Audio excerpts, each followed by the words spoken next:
Good morning friends, स्वागत है आपका आपके अपने यूट्यूब चैनल पर। तो चलिए शुरुआत करते हैं आज के द हिंदू एडिटोरियल वोकैबलरी की।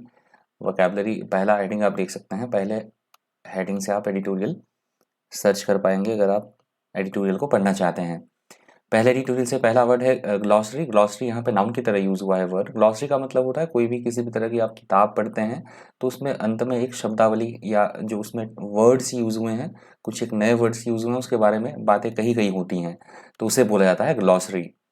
सिनोनिम्स आप देख सकते हैं डिक्शनरी, ग्लॉस, वोकैबुलरी और वर्ड बुक। एंटोनिम्स है कंसाइजनेस, लिसनिंग, प्रॉब्लम और साइलेंस। एग्जांपल देख लीजिए, glossary is often after the last chapter of the book. तो वही मैंने बात लिखी यहाँ पे एग्जांपल में कि ये बुक के जो खत्म होती है तो लास्ट पेज पे वो ग्लॉसरी दी गई होती है।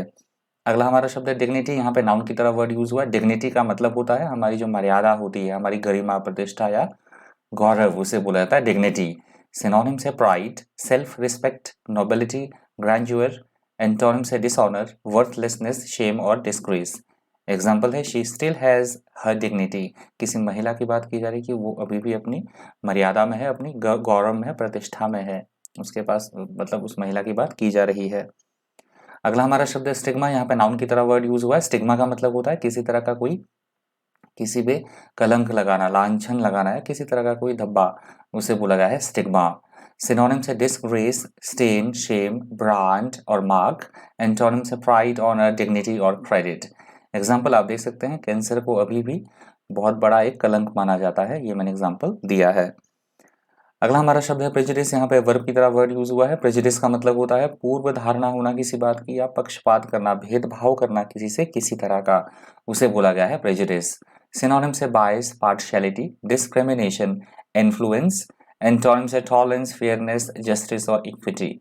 एग्जाम्पल आप देख सकते हैं कि there was a deep-rooted racial prejudice long before the two countries went to war। इससे पहले कि दो देशों में लड़ाई से पहले, दो देशों के बीच इससे पहले बहुत मतलब रेशियल इस तरह का जो धार्मिक संबंधी भेदभाव था, इससे पहले वो काफी समय तक चलता रहा। उसके पश्चात दोनों देशों के बीच में जो है वो युद्ध छिड़ गया। अगला हमारा शब्द है डिस्क्रिमिनेशन। यहाँ पे नाउन की तरह वर्ड यूज हुआ है। यहाँ आप देख सकते हैं, देखो प्रीवियस वर्ड में प्रेजुडिस का ये सिनोनिम्स था। तो डिस्क्रिमिनेशन का मतलब होता है किसी भी तरह का भेदभाव करना, पक्षपात करना या तरफदारी करना किसी की, उसे बोला जाता है डिस्क्रिमिनेशन। सिनोनिम्स है डिसर्नमेंट, जजमेंट, प्रेजुडिस और बाइस। एंटोनिम्स है फेयरनेस, इंडिफरेंस, जस्टिस और एक्सेप्टेंस। एग्जाम्पल है discrimination against women is not allowed. तो ये सेंटेंस में बात कही गई है कि महिलाओं के प्रति भेदभाव बिल्कुल भी नहीं बर्दाश्त किया जाएगा। अगला हमारा शब्द है डिराइडेड। यहाँ पे वर्ब की तरह वर्ड यूज हुआ है। डिराइडेड का मतलब होता है किसी का मजाक उड़ाना, उपहास उड़ाना या ताना मारना किसी को, उसे बोला जाता है डिराइडेड। सिनोनिम्स है स्कॉन्ड, मॉक्ड, जोक्ड, टॉन्टेड और इंसल्टेड। एंटोनिम्स एडमायर्ड, अडॉर्न्ड, बिलव्ड और एस्टीम्ड।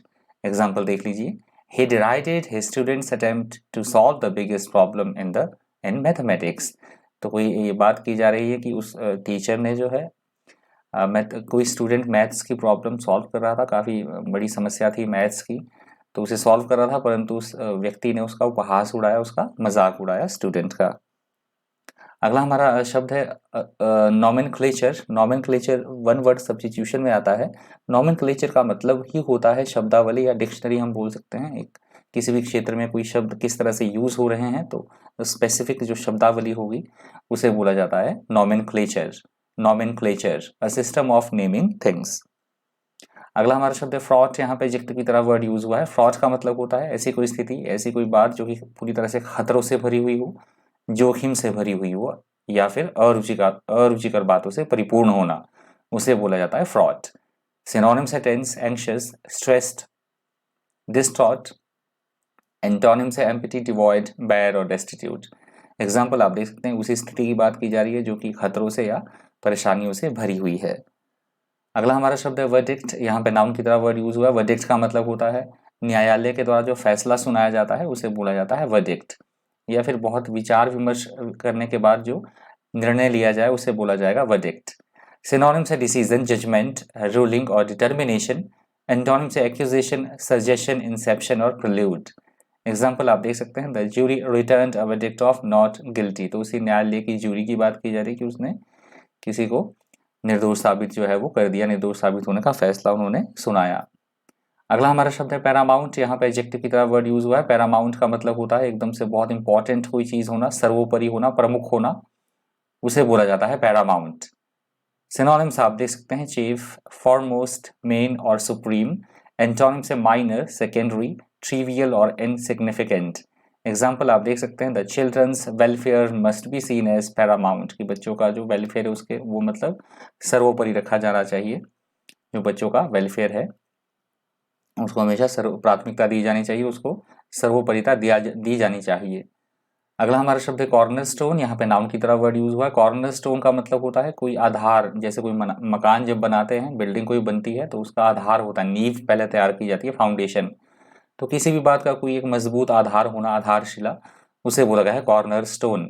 सिनोनिम्स है फाउंडेशन, बेसिस, कीस्टोन और बेस। एंटोनिम्स है अबॉलिश, रूफ, रैक और अवर्ड। एग्जाम्पल आप देख सकते हैं research is the cornerstone of the profession. तो किसी भी व्यवसाय के लिए या कोई भी किसी भी तरह का प्रोफेशन है तो अनुसंधान करना, रिसर्च करना उसका एक आधार मानी जाती है, उसकी एक रीढ़ की हड्डी मानी जाती है। अगला हमारा शब्द है पेरिलस। यहाँ से दूसरा एडिटोरियल भी शुरू हो रहा है। इस हेडिंग से आप एडिटोरियल को सर्च कर पाएंगे यदि आप एडिटोरियल पढ़ना चाहते हैं। पेरिलस का मतलब होता है ऐसी कोई स्थिति जो बहुत ज्यादा संकटों से भरी हो, जोखिमपूर्ण हो, खतरनाक हो, उसे बोला जाता है पेरिलस। सिनोनिम्स है डेंजरस, हेजर्डस, रिस्की और प्रिकैरियस। एंटोनिम्स है सेफ, हार्मलेस, सिक्योर और बेनिफिशियल।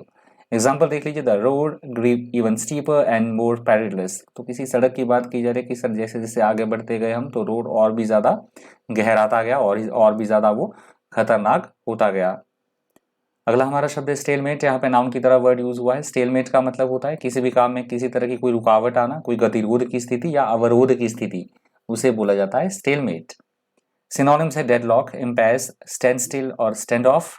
एंटोनिम्स है प्रोग्रेस, एडवांस, हेडवे और एडवांसमेंट। एग्जाम्पल आप देख सकते हैं this stalemate must be resolved promptly. तो किसी तरह के उसे गतिरोध या रुकावट की बात की जा रही है कि इस अवरोध की स्थिति को या गतिरोध की स्थिति को जल्दी से रिजॉल्व किया जाना चाहिए। प्रॉम्प्टली का मतलब होता है बिल्कुल एकदम जल्दी, फास्ट मैनर में। अगला शब्द है इन्वेजन। यहाँ पे नाउन की तरह वर्ड यूज हुआ है। इन्वेजन का मतलब होता है किसी पे हमला करना, युद्ध करना, हमला करना, आक्रमण करना, उसे बोला गया है इन्वेजन। सिनोनिम्स है raid, assault, onslaught, attack. Antonyms है रिट्रीट, डिफेंड, एक्सोडस और सरेंडर। एग्जाम्पल देख लीजिए Ahmad Shah Abdali done invasion on Punjab 8 times. की अहमद शाह अब्दाली ने पंजाब पे कम से कम 8 बार जो है वो आक्रमण किया। अगला हमारा शब्द है रेसिस्टेंस। रेसिस्टेंस यहाँ पे नाउन की तरह यूज हुआ है वर्ड। रेसिस्टेंस का भी मतलब आप ले सकते हैं किसी भी काम में किसी तरह की कोई बाधा, कोई रुकावट या प्रतिरोध या गतिरोध या अवरोध की स्थिति, उसे बोला जाएगा रेसिस्टेंस। सिनोनिम्स से opposition, immunity, impedance, underground. Antonyms acceptance, patience, submission, agreement और एलेक्ट्रिटी। एग्जाम्पल आप देख सकते हैं कि गवर्नमेंट के जो ट्रूप्स थे उन्होंने जो दंगाई थे, रिबेल की जो आर्मी थी, उनको मतलब उन्होंने उनके लिए बाधा उत्पन्न की, उनके लिए उन्होंने रुकावट जो है वो उत्पन्न की, जो गवर्नमेंट के सरकारी जो ट्रूप्स थे, सरकारी जो सेनाएं थी। अगला हमारा शब्द है एट्रिशन। यहाँ पे नाउन की तरह वर्ड यूज हुआ है। एट्रिशन का मतलब होता है, यहाँ पे बात आज जो ये एडिटोरियल है ये यूक्रेन और रशिया के बारे में एडिटोरियल दिया गया है, तो इम्पोर्टेंट है, पढ़ लीजिएगा। इसमें ये वर्ड यूज हुआ कि समय समय पर आक्रमण करना, अपने शत्रु को दुर्बल बनाने के लिए कुछ एक ऐसी गतिविधियां करना कि शत्रु दुर्बल हो जाए, आक्रमण करना है उसके लिए समस्या पैदा करना, उस कंटेक्स्ट में ये वर्ड यूज हुआ है एट्रिशन। सिनोनिम्स आप देखते हैं इरोजन, वीकनिंग, एटेन्युएशन, एक्सोस्टेशन। सिनोनिम्स से इसके, एंटोनिम से इसके स्ट्रेंथनिंग, एक्रीशन, एक्यूमुलेशन और एम्पलीफाई। एग्जाम्पल देख लीजिए it was a war of attrition. तो उसी एक युद्ध की बात की जा रही है जिसमें कि शत्रु को लगातार कमजोर किया जा रहा है। ये लास्ट वर्ड था आज के दिन ट्यूटोरियल वोकैबुलरी का। इस वीडियो में इतना है। इसी तरह के इन्फॉर्मेटिव वीडियोस के लिए बन रही है चैनल पर। Thank you, thanks for watching.